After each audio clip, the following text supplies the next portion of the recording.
তার রিং ওই নমশ্চণ্ডিকা ওই রক্ষরক্ষম পরশা। আমরা ভিক্ষাবৃত্তি করতে করতে কখন যে আমরা প্রকৃত ভিখারি হয়ে গেছি তা আমরা নিজেরাও বুঝে উঠতে পারিনি। কারণ পবিত্রী আর নিবৃত্তি এই দুটোই কিন্তু এই বৃত্তির সঙ্গে ওতপ্রোতভাবে জড়িত।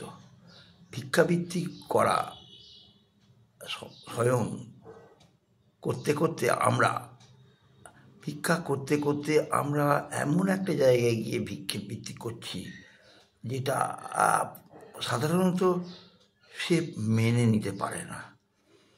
ঈশ্বরের কাছে কোনোদিন ভিক্ষাবৃত্তি করতে নেই, তার কাছে যেটা করতে হয় সেটা চেয়ে নিতে হয়। কি? জ্ঞান, ভক্তি, ভালোবাসা। কারণ তিনি এইগুলো প্রদান করেন। তার আশীর্বাদের মধ্যে অর্থ দেওয়ার আশীর্বাদ কোনোদিনই থাকে না, প্রতিপত্তি দেওয়ার আশীর্বাদ কোনোদিনই থাকে না। আমরা অনেক ক্ষেত্রে ভুল করে থাকি। আমরা অর্থ, প্রতিপত্তি, মান, যশ এইগুলো ভিক্ষে করে ফেলি। আমাদের কিন্তু কোনোদিন এটা করা উচিত নয়। আমাদের তার কাছে উচিত হচ্ছে আমরা যেন সর্বদাই তার কাছে থাকতে পারি। এই চাহিদাটা আমরা সবসময় তার কাছে কামনা করতে পারি। কামনা আর বাসনা এই দুটো কিন্তু এক নয়। কামনার মধ্যে কোনো ভিক্ষা থাকে না, বাসনার মধ্যে ভিক্ষা থাকে।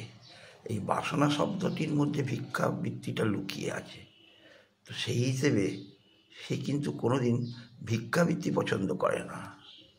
সে কোনোদিন ভোগ, মিষ্টান্ন, ভোগারাদি, মিষ্টান্ন আমরা যেগুলো প্রদান করে থাকি,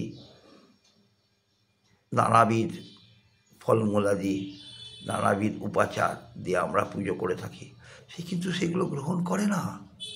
সে কেবলমাত্র গ্রহণ করে ভক্তি। যে কারণে ভক্তিটি কিন্তু উনি কোনোদিন কাউকে প্রদান করেন না, কারণ ভক্তি উনি নিজে নেন। আর ভালোবাসা, বিবেক, বৈরাগ্য এইগুলো কিন্তু উনি প্রদান করেন। তো তার কাছে যদি আমরা এইগুলো যখনই চাইব, উনি অকাতরে সেইগুলো বিলতে থাকবেন। ভক্তি কোনোদিন তার কাছ থেকে চাইতে নেই, ভক্তি দিতে হয়।